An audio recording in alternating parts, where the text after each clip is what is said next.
أعوذ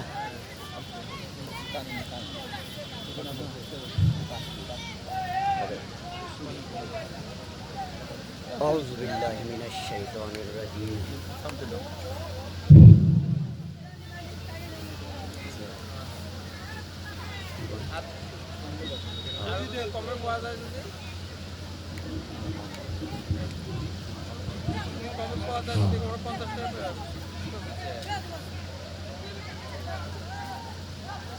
السلام عليكم ورحمة الله وبركاته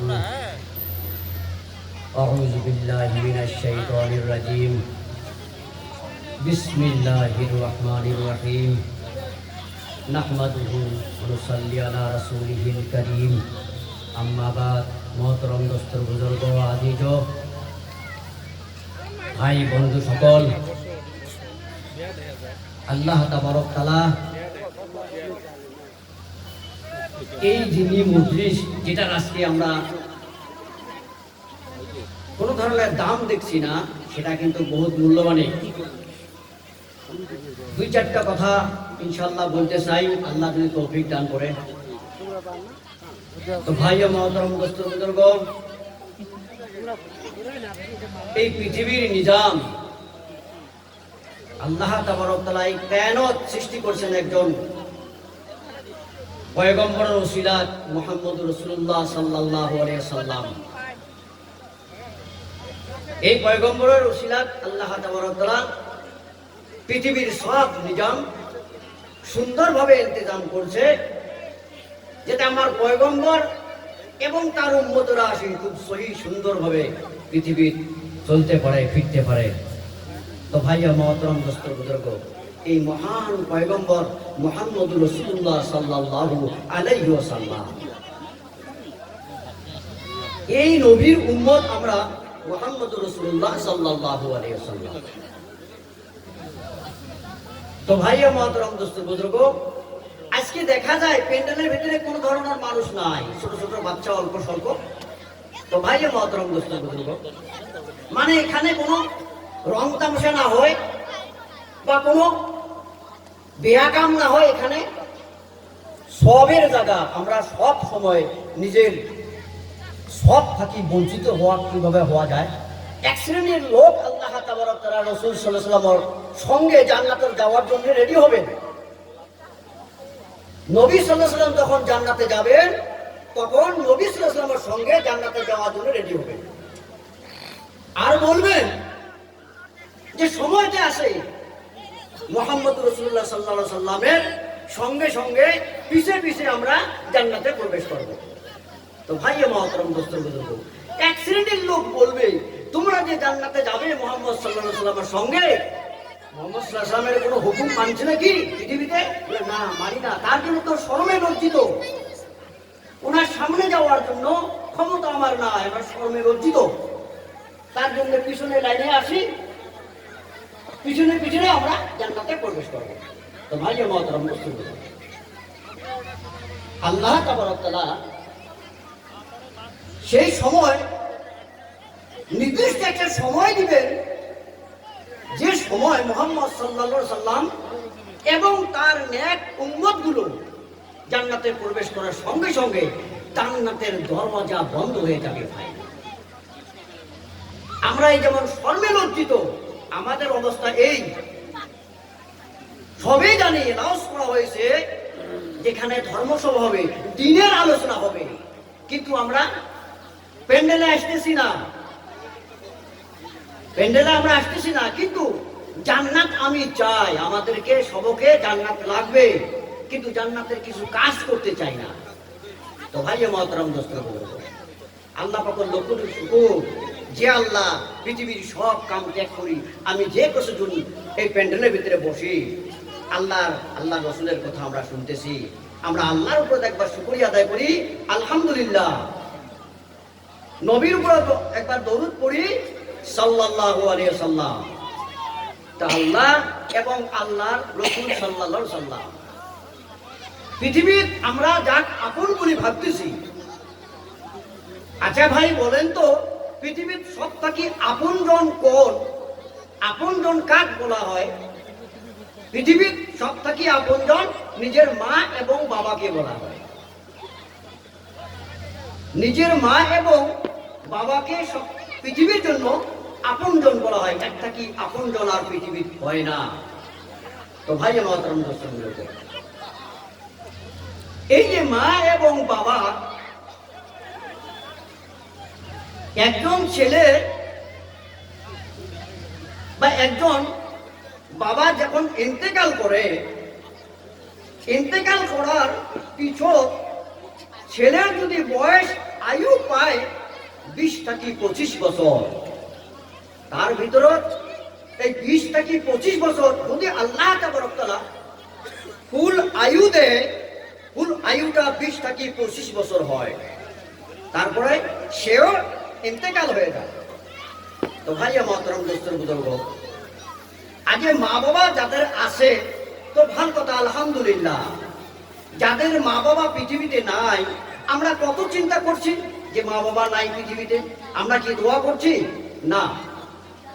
রাসূল সাল্লাল্লাহু আলাইহি সাল্লাম বলছেন, জুমার নামাজের পর কোন ব্যক্তি যদি কবরস্থানে যায় নিজের মা এবং বাবার জন্য দোয়া করে, আল্লাহ তাবারক তাআলা এই মা বাবার কারণে বাচ্চার বা সন্তানের দোয়া করার জন্য কবরবাসী জুনে নাকি কবরতে শুয়ে আছেন তাকে বলা হয়, হে কবরবাসী, তোমার সুপারিশের জন্য তোমার বাচ্চা বা তোমার সন্তান এসেছে, দরখাস্ত করেছে আমার, আমি তোমার সন্তানের দরখাস্ত করার আগে আমি তোমার দরখাস্তটা কবুল করতে চাই। সুবহানাল্লাহ করে। সেটা কি? তোমার সন্তানের যে তোমার জন্য দোয়া করছো, তুমি সন্তানের জন্য রুহানি কি দোয়া করো সেটাই আমি আল্লাহ আগে কবুল করব। তাহলে আমরা কত ভুল করতেছি যে শুক্রবার দিন দূরের কথা, কোনদিন বছরের বছর চলে যায় নিজের মা বাবার কবর আর জিয়ারত করতে আমরা যাই না। তো ভাই মহতরম দোস্তর বুজুর্গ, তখন কবর থাকি বাবায় বা মায়ে সন্তানের জন্য আল্লাহ দরবারে দরখাস্ত করে যে আল্লাহ, আমার এই সন্তানটার আয়ু বৃদ্ধি করে দাও, হায়াত বৃদ্ধি করে দাও, যাতে করে এই সন্তান সব সময় আসি আমার জন্য দোয়া করতে পারে। সুবহানাল্লাহ। ভাইয়া মহতরম দোস্তর বুজুর্গ, দ্বিতীয় কথা, আল্লাহ আমার এই সন্তান পেটে দেয় যাতে কোনো সময় অভাবগ্রস্ত হয়ে না থাকে। যদি অভাবগ্রস্ত হয়ে থাকে, আপনি আল্লাহ এবং আমি বাবার কেমন করে দোয়া করবে, টাইম দিতে পারবে না পেটের ফিকিরতে। আমার বাচ্চার বা আমার সন্তানের আপনি রিজিকের টঙ্গি বাড়িয়ে দেন। সুবহানাল্লাহ। বাবা আরো দোয়া করে, আল্লাহ এই পৃথিবীর আমার সন্তান যতদিন থাকবে ততদিন আমার সন্তানের মান ও সম্মান উজ্জ্বল করে দেন। সুবহানাল্লাহ। তো ভাইয়া মহতরম দোস্তর বুজুর্গ, প্রথমত এই তিনটা দোয়া আল্লাহ তাবারক তাআলা প্রতিজন মানুষ জিয়ারতকারীর জন্য কবুল করেন। এরপর আল্লাহ তাবারক তাআলা যখন ছেলেই বলবে যে রব্বির হামহুমা কামা রব্বায়ানি সগীরা, আমার মা বাবা ছোট থেকে এত পর্যন্ত আমাদেরকে যত লালন পালন, কত সুবিধার মধ্যে আরামের মধ্যে আমাকে লালন পালন করছে, সেরকম করে আজ বাপ অন্ধকার কবর শুয়ে আছে, আল্লাহ আপনি আমার বাপের কবর বা বাপের সঙ্গে সেরকমই ব্যবহার করো যেরকম ব্যবহার বাপে আমার সঙ্গে ব্যবহার করছিল। তো ভাই মহতরম দোস্তর বুজুর্গ, উলামায়ে কেরাম বুজুর্গানের দিন যুগে যুগে বয়ান করতে করতে, আলোচনা করতে করতে বহুত কিছু আল্লাহ সব আলোচনা করছে। আমি সবই জানি, আমরা সব জানি যে আল্লাহ আর আল্লাহ রাসূল সাল্লাল্লাহু আলাইহি সাল্লাম পৃথিবীর কামনার মধ্যে এই মার বাবা হল আপনজন।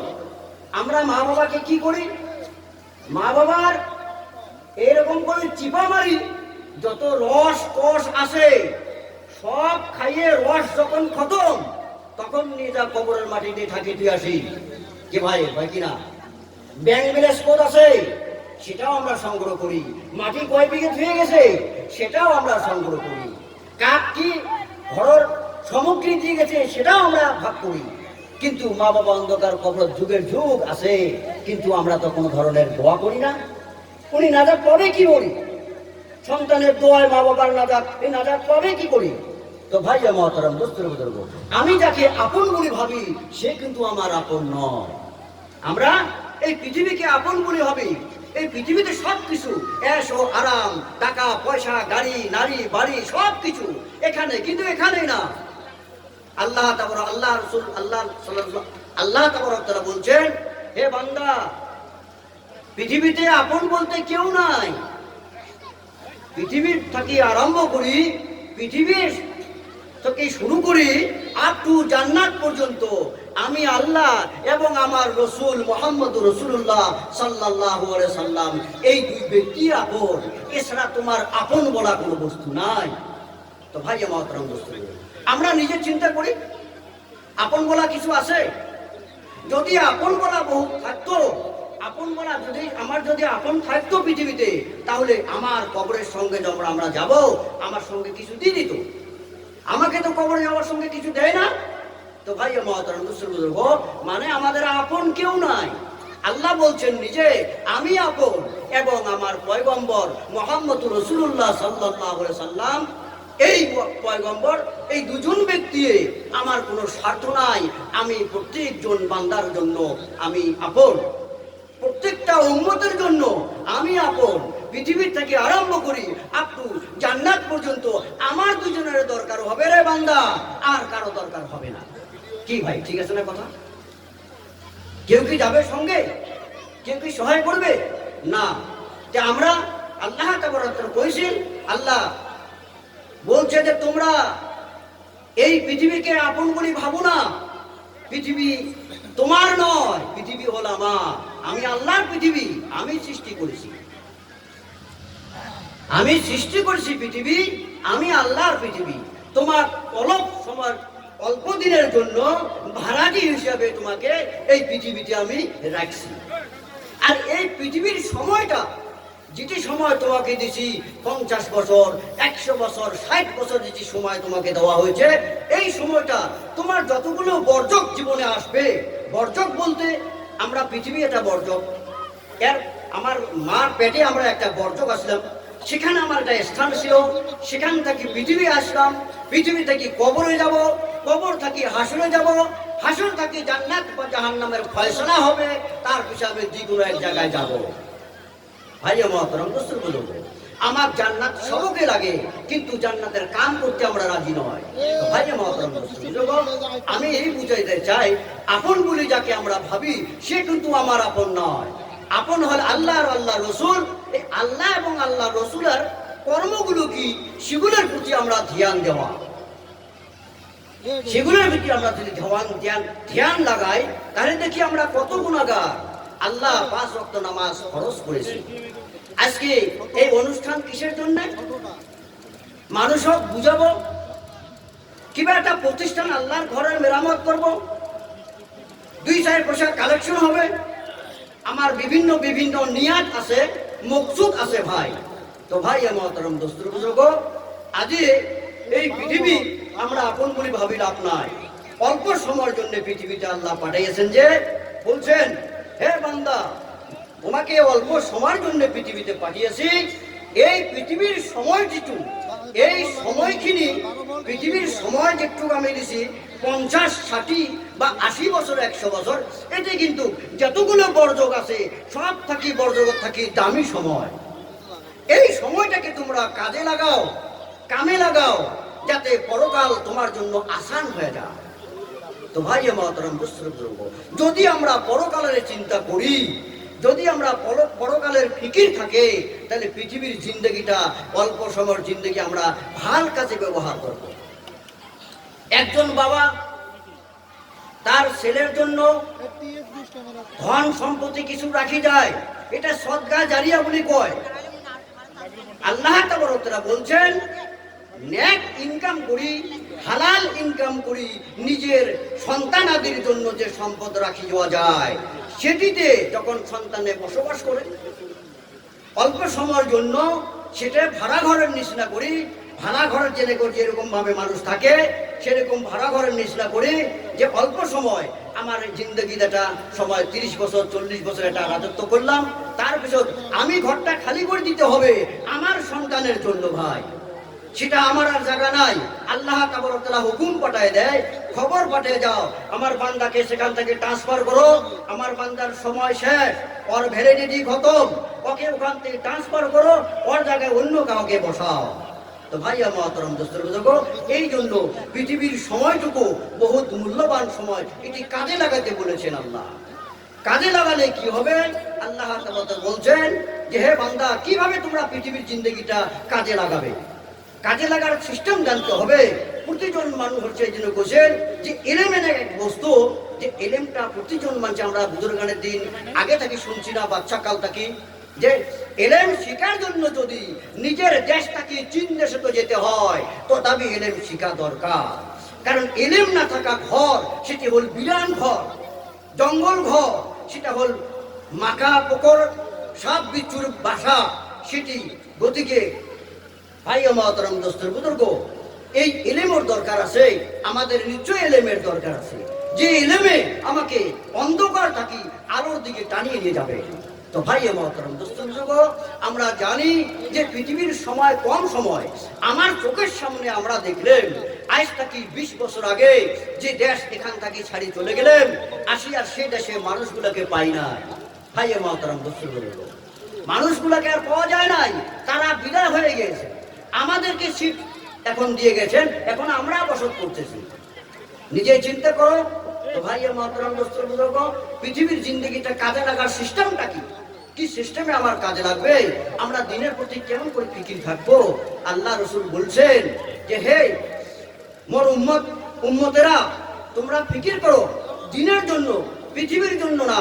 তোমরা পৃথিবী তোমার আপন না, কারণ আমি মুহাম্মদ রাসূলুল্লাহ সাল্লাল্লাহু আলাইহি সাল্লাম, আমি বিশ্ব নবী হয়, আমি বিশ্ব নবী। আল্লাহ তাআলা সব আমাকে দেওয়ার জন্য রেডি করছেন। আল্লাহ আমাকে বলছেন, হে মোর দোস্ত, হে আমার দোস্ত, তোমাকে কি কিছু লাগে?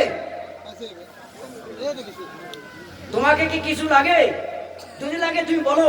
মুহাম্মদ রাসূলুল্লাহ বলছেন, না আল্লাহ, আমাকে কিছু বস্তুর দরকার নাই, আমার একটা বস্তুর দরকার আছে। বলে কোনটা? যে আমার সমস্ত উম্মত যাতে, আমার সমস্ত উম্মত যাতে জান্নাতে যেতে পারে, জাহান্নামী না হয়, এটি আমার বস্তুর দরকার, আর কোনো দরকার নেই। তো ভাইয়া মহতরম দোস্তর বুজুর্গ, আল্লাহ পাকের লক্ষ্য কোটি শুকর যে পৃথিবীর সময়টা আমরা যাতে কাজে লাগাতে পারি। আমরা যে অনুষ্ঠানে আজকে বসছি, এই অনুষ্ঠানের বহুত দাম। এই অনুষ্ঠান এরকম দামি অনুষ্ঠান আর পৃথিবীতে কোনো জায়গায় নাই, যেখানে দিনের আলোচনা হয়, মানুষের হেদায়েতের রাস্তা পায়, সেই সময়টা এবং আল্লাহ তাআলার নিকটে বহুত দামি সময়। আল্লাহ তাআলা এই দামি সময় যে আল্লাহ আমাদের এখানে বসে আছেন, এই দামি সময়ে বসার জন্য আল্লাহ তাআলা যাতে জীবনের সব গুনাহ খাতা আমার মাফ করে, এটি আল্লাহ তাআলা যাতে নবীর নিয়ম অনুযায়ী আমাদেরকে চলার তৌফিক দান করি। একটি কথা শুধু বলবো, বলে আমি আমার বক্তব্য খতম করব।